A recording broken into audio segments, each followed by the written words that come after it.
Mike Rowe was the television host of Discovery Channel's TV series Dirty Jobs for 8 seasons before it went off the air. Some of you may be familiar with that TV show.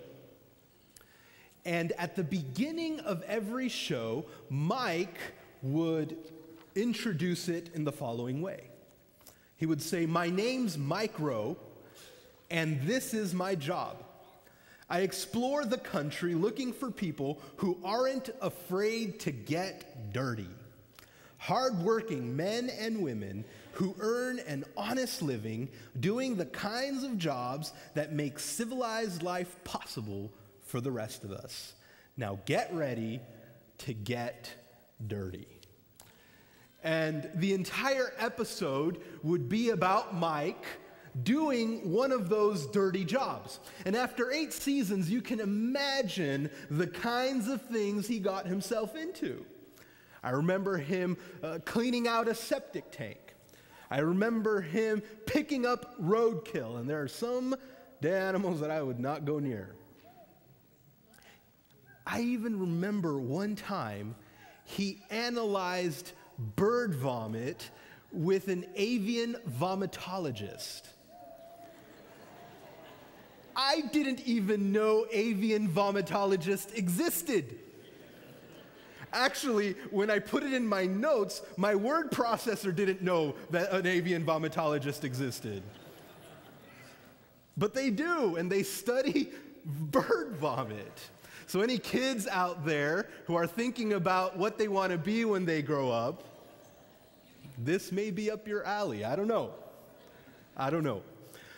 Dirty jobs. Dirty jobs. Mike Rowe performed a lot of them. But I don't care what kind of job he endured for television ratings.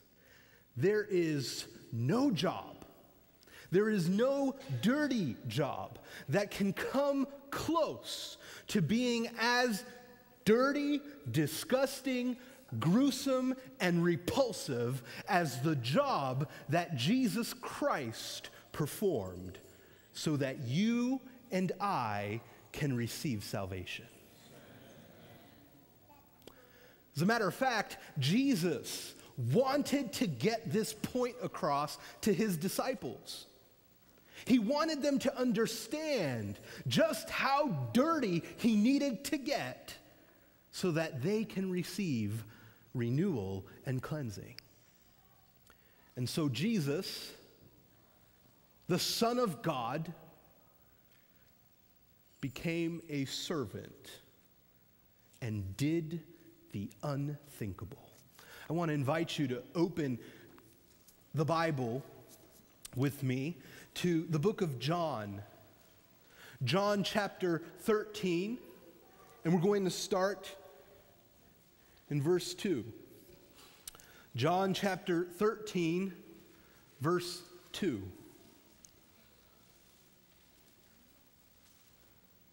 Jesus and the disciples are in the upper room here. And it says, "The evening meal was being served, and the devil had already prompted Judas Iscariot, son of Simon, to betray Jesus. Jesus knew that the Father had put all things under his power, and that he had come from God and was returning to God.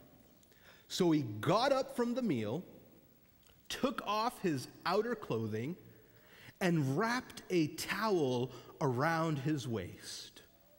After that, he poured water into a basin and began to wash his disciples' feet, drying them with the towel that was wrapped around him." Jesus became a servant. Jesus didn't care about royalty. He didn't care about prestige. He didn't care about what other people thought about him. The only thing he cared about was saving sinners from the clutches of Satan. And Jesus, he took off his clothing, he wrapped a towel around him, and he began to wash his disciples' feet. Now, this was a custom that any Middle Eastern home offered, but it was never the owner of the home who did it. It was never the wife of the owner who did it. It wasn't the children of the owner of the home who did it. It was a servant. And it wasn't a Jewish servant either. It had to be a Gentile servant, the lowest of the low. Only they could degrade themselves as much to take a dirty foot and wash it. Now, even today, this is a pretty humbling act. I mean, even today, we kind of cringe at the thought of having to wash someone's feet at communion. But in the Middle East, this is equated with giving someone a dirty gesture. The foot is disgusting. As a matter of fact, in the Middle East, you have to be careful how you sit so as not to point the heel of your foot at someone and offend them. It's offensive.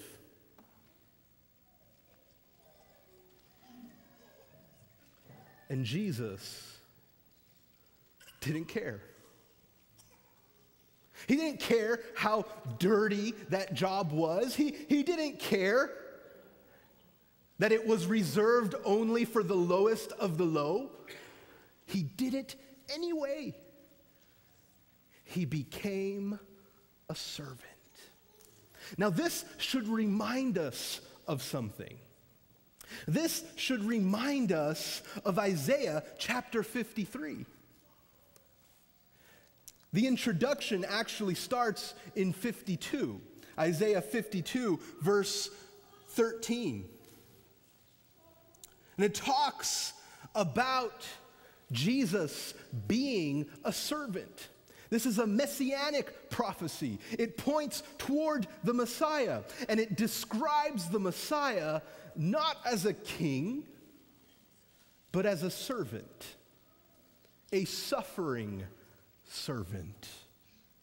Verse 13 says, "See, my servant will act wisely." This is at the end of chapter 52, verse 13. "See, my servant will act wisely. He will be raised and lifted up, highly exalted."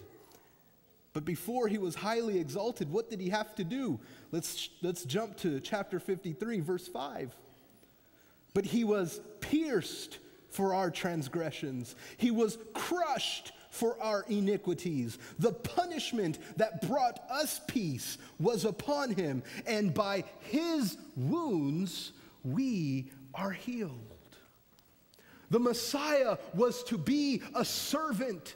The Messiah was to be a suffering servant. And because of his service, you and I receive cleansing, renewal. You and I are washed from the sins that condemn us to die a gruesome death.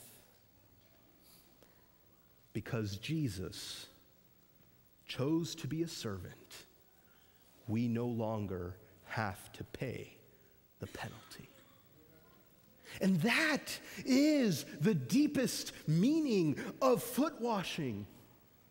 Jesus, the God of heaven, lowering himself to the position of a servant, doing the most